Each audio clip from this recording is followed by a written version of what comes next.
sea que lo que hay que tener en cuenta es que cuando hablamos de cambio climático, hay dos tipos de causas que pueden generar un cambio en el clima.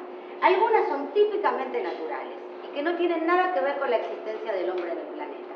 Ocurrieron aún cuando el hombre no existía en el planeta. O sea, hay un montón de causas naturales que producen cambios climáticos en el sistema. Por otro lado, tenemos el efecto antropogénico, que bueno, lo conocemos desde hace poco, porque es virtualmente hace poco que existe el hombre dentro del sistema, ¿cierto? Y por otro lado, existen causas antropogénicas que son más notorias a partir de la revolución industrial, donde la industrialización y la liberación de gases de invernadero fue sustancialmente más grande y suponemos que puede tener una influencia mayor, ¿no? Dentro de las causas naturales hay varias causas que son identificadas como generadoras de cambio climático, ¿sí? Y dentro de las causas antropogénicas también hay varias que vamos a ir viendo. Las naturales.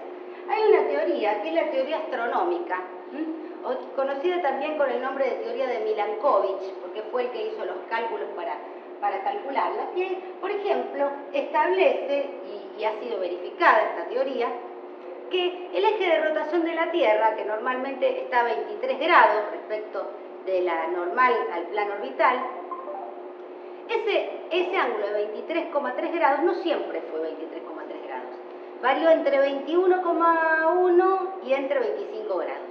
O sea que la inclinación de la Tierra, que es la generadora de las estaciones del año, ¿sí? Ese eje ha estado oscilando, ¿sí? Y por lo tanto la distribución de radiación en el sistema ha ido cambiando a lo largo del tiempo. El periodo en el que esto ocurre son periodos muy largos, del orden de los 20.000, 40.000 o 100.000 años, ¿sí?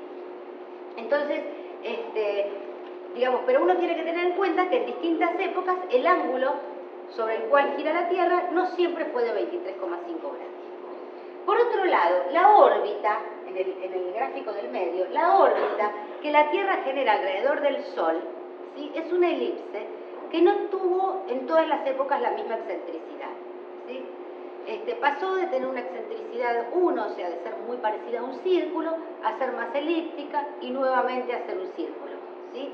Y así lo hace con un periodo del orden de los 100.000 años. Y por otro lado, el eje de rotación describe un movimiento que se llama movimiento de precesión, ¿sí? Con el cual, si este es el eje de la Tierra, hace no solamente que cambie el ángulo, sino que genera como un movimiento cónico, ¿sí? Con lo cual, hubo épocas en que el eje, en lugar de estar inclinado en una dirección, estaba inclinado en la dirección contraria. O sea, estos son cálculos astronómicos que se pueden hacer en forma bastante exacta y que se sabe exactamente cuánto esto puede contribuir al cambio de temperatura. Lo cierto es que muchas veces todos estos elementos que contribuyen a un cambio, a veces unos se oponen a otros, ¿sí? Y se compensan. Y a veces actúan en el mismo sentido. Entonces, cuando todos actúan en el mismo sentido, por ejemplo, en el sentido de enfriar, pueden llegar a producir una glaciación, porque todos están contribuyendo a enfriar el planeta, ¿sí? Esta teoría es muy buena, es la mejor de todas porque es la que más nos permite establecer con un número qué es lo que pasó, pero no explica todo el cambio, ¿sí? Explica una parte del cambio, pero no todo el cambio observado a lo largo de la historia. Esta es la teoría de la deriva continental, donde se sabe que los continentes son como grandes islas que han sufrido desplazamientos, ¿sí? O sea que los continentes que hoy están en una posición no necesariamente estuvieron en esa posición en toda la historia, con lo cual también eso genera cambios e incluso restos, ¿sí? De determinados tipos de clima que a lo mejor se observaron en el lugar, pero simplemente porque ese continente no estaba en esa posición, ¿sí? Que también hay que tener en cuenta. La teoría de las manchas solares, que digamos, se basa en el hecho de que la radiación que emite el Sol no es pareja, ¿sí? Sino que el Sol tiene determinada radiación que la va emitiendo, que tiene épocas en que emite más, épocas en que emite menos, y hay zonas del Sol que se localizan como las zonas donde se producen las explosiones solares, y que se han visto en el telescopio como manchas negras, y por eso a esta teoría se la llamó la teoría de las manchas solares. Lo cierto es que se han observado ciclos de actividad solar, ¿sí? Del orden de los 11 años, del orden de los 22 años, y se sospecha que también hay un ciclo del orden de los 80 años. Digo se sospecha porque todavía no hay datos suficientes como para completar 2 ondas, pero se sospecha que también hay un ciclo de 80 años. Que esto tiene que ver, ¿no? Porque si es la única energía que recibimos, si recibimos más energía, bueno, vamos a tener más energía para repartir en el sistema. Y por otro lado, la teoría del dióxido de carbono. Es importante este gráfico que tenemos acá, que tienen ustedes a la izquierda, donde nos dice, desde hace 150.000 años, cuál es la curva de temperatura y cuál es la curva del dióxido de carbono. Y fíjense que la semejanza es, a la simple vista se ve la semejanza, ¿no? Por eso decíamos que realmente la vedette de todos los gases de invernadero es el dióxido de carbono, simplemente porque se observa que su evolución ha sido muy parecida a la evolución de la temperatura. Pero esto no tiene nada que ver con el hombre. Esto pasó antes de que el hombre existiera. El dióxido de carbono no fue el mismo tampoco. También hubo cambios en la composición de la atmósfera, aun cuando el hombre no existía, ¿sí? Pero lo cierto es que la temperatura parece responder muy bien a la cantidad de dióxido de carbono. Y por eso que siempre en todos los modelos, todas las suposiciones que se hacen son en base a la cantidad de dióxido de carbono. En los otros gases de invernadero, por ahí tienen en la figura de la derecha, no sé si se ve bien, metano y demás, influyen, ¿sí? Pero no en la medida que influye el dióxido de carbono.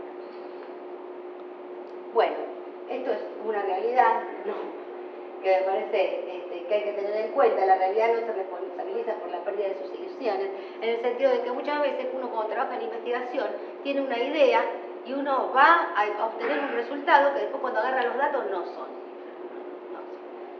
Y a veces uno tiene jefes que le dicen, no, te equivocaste, pero no. ¿Sí?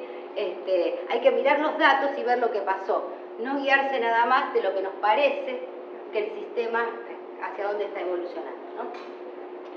El cambio climático tiene una problemática que es muy importante también.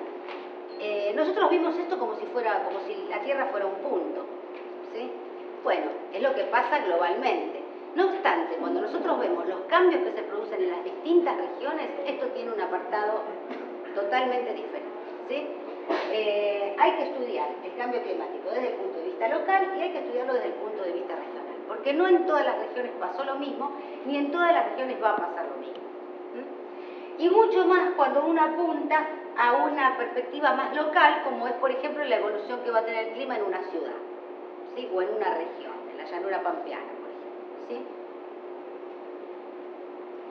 ¿Qué se está haciendo en el mundo? Bueno, hay un programa de Naciones Unidas para el Medio Ambiente donde se ha generado la Convención Marco sobre el Cambio Climático, que la función que tiene es de generar enmiendas y protocolos, y que tiene un órgano supremo desde el punto de vista científico, que es la Conferencia de las Partes, y que, digamos, la Conferencia de las Partes trata de reunir a todos los tomadores de decisión, los políticos del mundo, y, digamos, reunirlos con un panel de científicos que es el que se conoce con el nombre de IPCC, el Panel Intergubernamental para el Cambio Climático. Que de alguna manera lo que tratan es demostrarle a los tomadores de decisión cuál es la realidad observada hasta el momento y certificada. Y la Convención Marco sobre el Cambio Climático tiene como objetivo fundamental esto que tenemos acá escrito en rojo, con el fin de repartir la carga de la lucha contra el cambio climático. Esto que tenemos en rojo es importante, es decir, la atmósfera es un recurso natural común, forma parte del patrimonio de la humanidad y, por tanto, los países deberán hacer un sacrificio equitativo con responsabilidades comunes, pero diferenciadas según sus capacidades respectivas, así como condiciones sociales y económicas. No sé si se cumple, pero es el objetivo, ¿sí? ¿Por qué? Porque cuando hablamos de desarrollo sustentable, Hablamos de un desarrollo duradero y sostenido que satisface las necesidades de las generaciones presentes sin comprometer las de las generaciones futuras. Esta es la definición de desarrollo sustentable. ¿Y qué es? Es un nexo entre medio ambiente y desarrollo basado en la utilización de los recursos en forma racional. Ahora bien, esto quiere decir que este equilibrio tiene que existir. Debemos cuidar el medio ambiente, pero no podemos suponer que para ello haya países que tengan que posponer su desarrollo, porque esto no va a pasar, ¿sí? Entonces, es lograr un poco un equilibrio justo entre las tres patas del desarrollo sustentable. Fíjense que es interesante ver cómo las palabras son parecidas, ¿no? ¿De dónde deriva la palabra economía y de dónde deriva la palabra ecología? De oikos, que es casa, y de nomos, que es administración, y logos, que es conocimiento.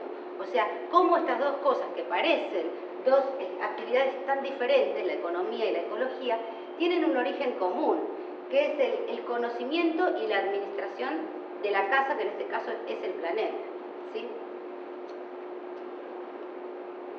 Acá tenemos las tres patas de las que les hablaba: lo social, el ambiente y la economía. Tienen que estar absolutamente compensadas para que haya un desarrollo realmente sustentable. Ahora, lo cierto es que este panel intergubernamental de cambio climático se reúne cada tanto, y la última reunión y el último informe que hicieron fue en el año 2007. Ahora se está elaborando uno nuevo, que creo que va a salir el año que viene, en el 2012. Pero bueno, todavía lo último que tenemos es en el año 2007. Yo lo que traté de traerles acá son las conclusiones derivadas de este panel intergubernamental. Acá se reunieron los científicos de todo el mundo, los representantes de los científicos de todo el mundo, con estudios concretos y certificados de los cambios que observaron, ¿sí? Y las conclusiones son las conclusiones que todos estuvieron de acuerdo en que son ciertas. Y la conclusión fundamental y más importante de este informe respecto del informe anterior, que creo que había sido en el año 2002, es que el calentamiento global de la atmósfera es indiscutible y evidente con las observaciones.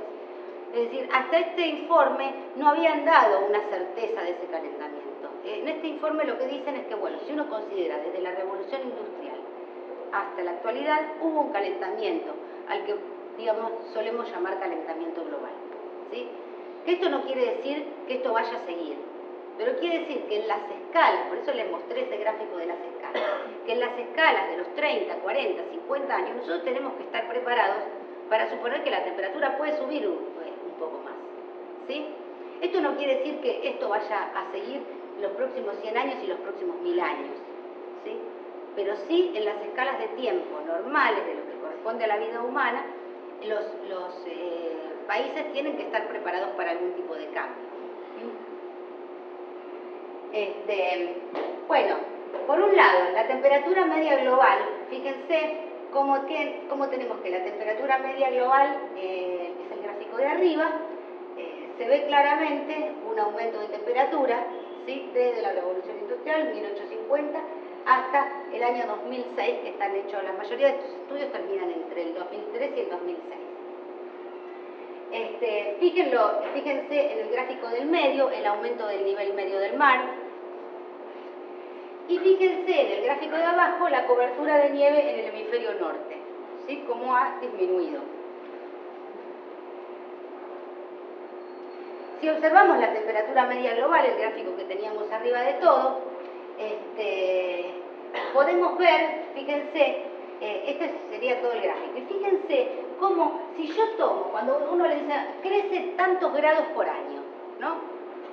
Eso es un dato que no nos dice mucho. ¿Por qué no nos dice mucho? Porque depende del periodo que tomemos. Si tomo desde acá hasta acá, esta línea roja es la que ajusta la tendencia de este periodo. Ahora, si yo tomo desde acá hasta acá, la línea que ajusta es la verde, ¿sí? Entonces, lo que hay que ver es que hay un crecimiento de la temperatura sostenido, pero decir cuántos grados creció depende muchísimo del periodo de tiempo que se haya tomado. Entonces, a veces induce un poco a confusión, ¿sí? Porque pareciera que la temperatura va a crecer eso en cualquier parte del mundo y de acá a la eternidad, ¿sí? Cosa que no es cierto. Fíjense que lo que sí es cierto es que ahí tienen mencionados los 12 años más cálidos, ¿sí? Y son muy cercanos a la actualidad. Bueno, otro de las cosas importantes, los resultados importantes, es que se ha observado que la temperatura continental aumentó más que en los océanos, ¿sí? O sea que sobre el continente el cambio de temperatura es más grande, ¿sí? La Tierra sí. Yo te iba a hacer una pregunta del anterior, cuando vos decías que el hemisferio norte había aumentado más que el hemisferio sur. Yo digo, podría explicarse por esta cuestión de continentalidad. Totalmente. No que fuera una cuestión necesariamente de industrialización. No, por la continentalidad, la continentalidad tiene el efecto de aumentar más las diferencias térmicas, ¿no? El hecho de que el agua tenga una capacidad calorífica alta hace que los cambios sean más lentos y menores, ¿sí? De hecho, si uno tiene una zona, en La Pampa, por ejemplo, la diferencia térmica entre verano y invierno es mucho más alta que en Mar del Plata, que está al lado del mar. Y si nos vamos a una isla del Pacífico es todavía mucho menor. ¿Esto por qué? Porque la Tierra cambia de temperatura más rápidamente y en mayor proporción. Se enfría más rápido y se calienta más rápido. El hemisferio norte tiene más continentalidad, pero también se enfría más rápido en invierno, ¿sí? O sea que no necesariamente la continentalidad sola explica eso. No, está bien, pero podría ser... Pero sí. Es un efecto directo de que hay más continentes en el hemisferio norte que en el hemisferio sur.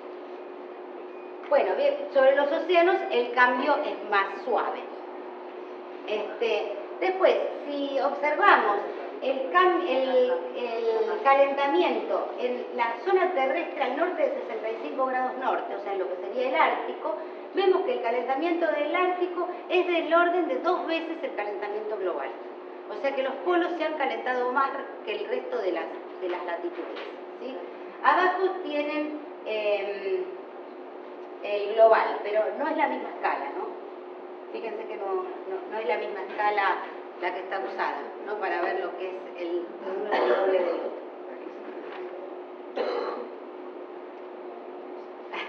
Aquí lo saco. Los cambios observados en la precipitación, evidentemente, si cambia la temperatura, cambia el balance de energía, cambia la circulación. Y al cambiar la circulación, cambia la distribución de lluvias, ¿sí? Entonces, fíjense que acá tienen las zonas donde se ha observado un aumento en la precipitación y las zonas donde se ha observado una disminución de la precipitación en lo que va del siglo, ¿no? Ven que tampoco es una cosa generalizada, que en todos lados llueve más o que en todos lados llueve menos, sino que tengamos en cuenta que esto es en base a los estudios presentados. O sea, habrá muchas zonas donde ni siquiera se estudió esto, ¿sí? Los cambios regionales observados. Fíjense que acá en lo que es todo el globo se puede ver, hay zonas donde hay un incremento de lluvia y tienen ahí graficadas las series para ver que realmente hay un incremento, y zonas donde hay un decrecimiento de la precipitación. Estos son algunos de los ejemplos de los estudios que se presentaron en el informe con resultados concretos de estas zonas, cuantificados. Lo que sí se ha visto es que también se ha observado en muchas regiones un crecimiento de las sequías, mayor número de sequías, y sobre todo debido a un decrecimiento de las lluvias, especialmente en los continentes tropicales, ¿sí? Este es un índice, que es un índice de sequía, que es el índice de Palmer, que se usa mucho para hacer el seguimiento de sequías, y se ve cómo ha aumentado sustancialmente. Creo que este es un estudio hecho en Europa. El hecho de que haya una diferencia en el balance energético produce cambios en la circulación de la atmósfera, ¿sí? Lo cual afecta la trayectoria de las tormentas y afecta, por lo tanto, los patrones de viento. Se observó, por ejemplo, un aumento en la temperatura de la superficie del mar, en el Atlántico. ¿Esto qué es lo que trae como resultado? Un aumento en el número de huracanes, ¿sí? Porque hay mayor cantidad de huracanes y mayor intensidad de huracanes, derivados simplemente del aumento que se observa en la temperatura del mar. Fíjense, ahí tienen el número de huracanes, ¿sí? cuando superan determinada intensidad se les pone nombre, y acá tenemos desde 1944 hasta el 2006 en el Atlántico Norte. Y fíjense que en el último periodo hay una tendencia hacia un mayor número de huracanes, ¿no? Un incremento que desde el año 94 se observa bien en la temperatura del mar, que es el gráfico de abajo, que parecería estar relacionado con el aumento de la frecuencia de huracanes.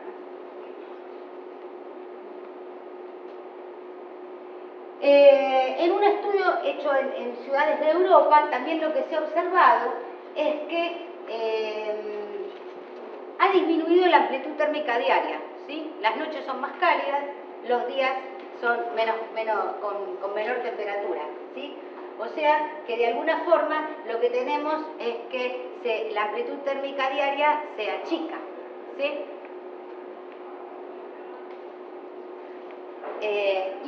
Esto está muy relacionado con un mayor número de olas de calor, porque fíjense que cuando nosotros hablamos de olas de calor, hablamos de una secuencia de días donde la temperatura mínima no baja de un determinado valor, ¿sí? Que es lo que genera esa sensación grande de incomodidad cuando hace calor. Y también en Europa han estudiado cómo ha aumentado, fíjense, en los últimos años el número de olas de calor. Bueno, esto es cuantitativamente cuánto decreció la cobertura de hielo en el Ártico, ¿sí? Donde se muestra que las primaveras sobre todo tienen menos hielo, sobre todo en primavera se observa este decrecimiento del hielo,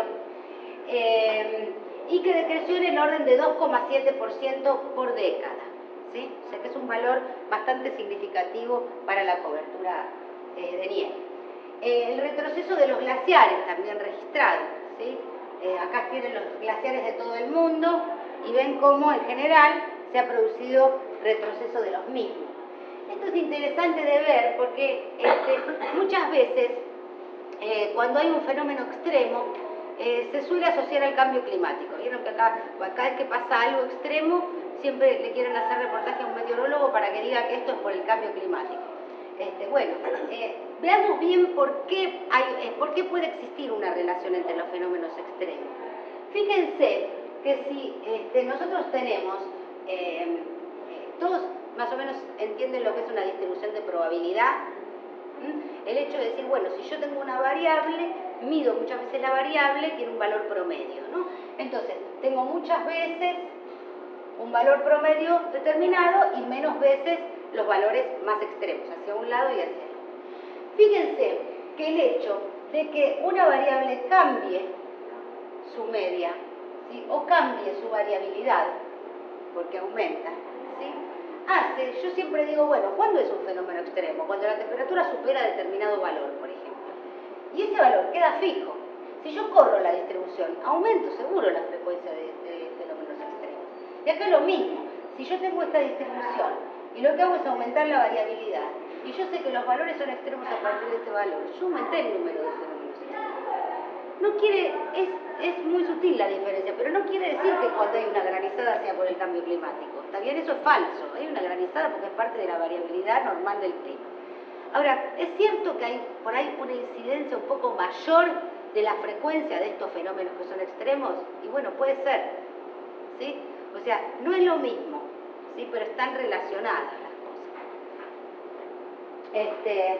Bueno, acá como de ejemplo mostrarles algunos de los eventos extremos ocurridos en nuestro país, ¿sí? La inundación de Santa Fe, que fue bastante importante. Bueno, este es el caso del huracán Katrina, para que ustedes vean un fenómeno también bastante reciente, con qué nivel de ferocidad tiene este fenómeno, ¿no?